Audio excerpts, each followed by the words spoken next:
নমস্কার বন্ধুরা, রান্নার রেসিপির নতুন পর্বে সবাইকে স্বাগত। আজকে আমি সিম্পল এবং টেস্টি একটা রেসিপি নিয়ে এসেছি।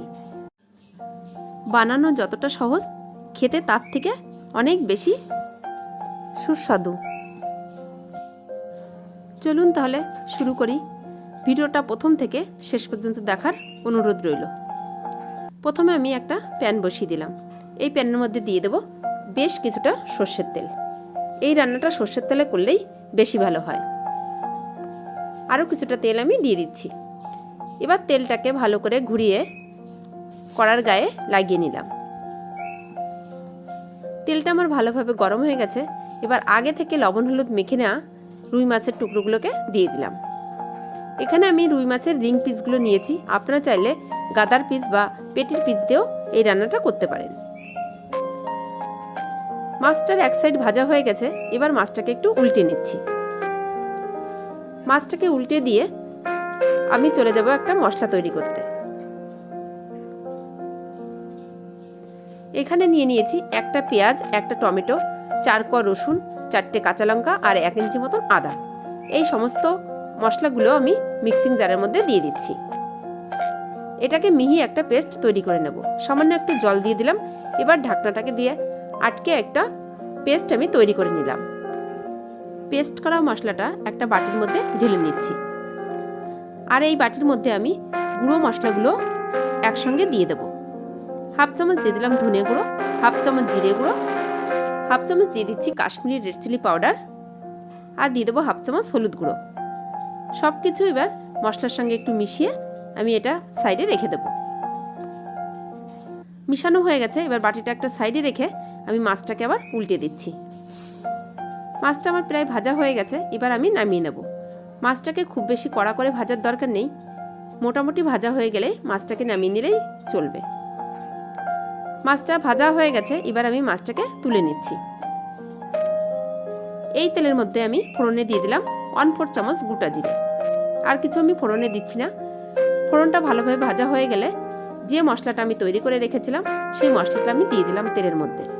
বাটির মধ্যে সামান্য একটু জল দিয়ে মশলার মধ্যে দিয়ে দিলাম। এবার এই জল দিয়ে আর মশলাটা একসঙ্গে ভালোভাবে কষিয়ে নেব।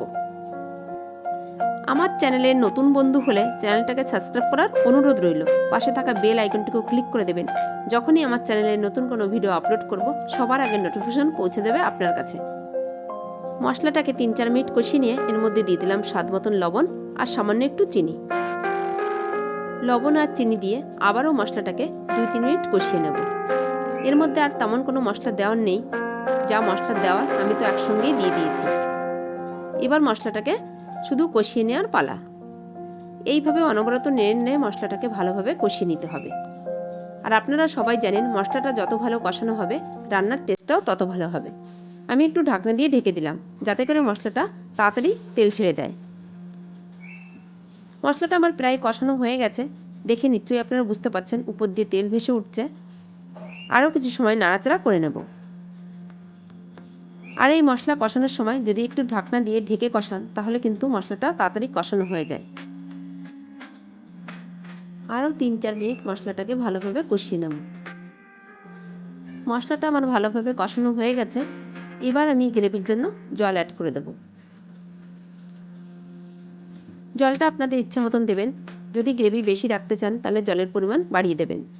আমি এই রান্নাটায় খুব বেশি গ্রেভি রাখবো না, তাই খুব বেশি জল দিলাম না। এখানে আমি 1 কাপ মতন জল দিয়ে দিয়েছি। এবার ঝোলটাকে ফোটার অপেক্ষা করছি। ঝোলটা আমার ভালোভাবে ফুটে উঠেছে। এবার আমি দিয়ে দিচ্ছি ভেজে রাখা মাছ। রুই মাছের টুকরোগুলোকে দিয়ে ভালো করে একটু নাড়াচাড়া করে নেব। এই সময় একটু আলতোভাবে নাড়বেন। খুব বেশি জোরে নাড়লে মাছগুলো ভেঙে যাওয়ার সম্ভাবনা থাকতে পারে। মাছটা ঝোলের মধ্যে ভালোভাবে কুক হওয়ার জন্য আমি একটা ঢাকনা দিয়ে ঢেকে দেব। 4-5 মিনিট পরে আমি ঢাকনাটাকে খুলে নিলাম। এবার মাছটাকে উপর দিয়ে আমি কিছুটা ধনেপাতা কুচি ছড়িয়ে দিলাম। আমি এর মধ্যে আর কোনো মশলা দেব না। আপনারা চাইলে সামান্য একটু গরম মশলা গুঁড়ো দিতে পারেন। না দিলেও এটা খেতে অসাধারণ হয়। একবার হলেও আপনারা এইভাবে ট্রাই করে দেখতে পারেন। আশা করি আপনাদের খুব ভালো লাগবে। দেখে নিশ্চয়ই আপনারা বুঝতে পারছেন এই মাছের ঝোলে কিন্তু খুব বেশি গ্রেভি নেই, আর গ্রেভিটা একটু মাখামাখাই আছে। এরকম গ্রেভি রেখেই আমি এটাকে নামিয়ে নেব। এবার আমি একটা ঢাকনা দিয়ে ঢেকে দেব আর ওভেনটাকেও বন্ধ করে দিচ্ছি। তারপর আমি 5 মিনিট পর এটাকে নামিয়ে নেব একটা প্লেটে। আপনাদের কেমন লাগলো এই রুই মাছের ঝাল বা রুই মাছের কালিয়া অবশ্যই কিন্তু কমেন্ট করে জানাবেন। যদি ভালো লাগে ভিডিওটাকে লাইক, কমেন্ট, শেয়ার করতে কিন্তু ভুলবেন না।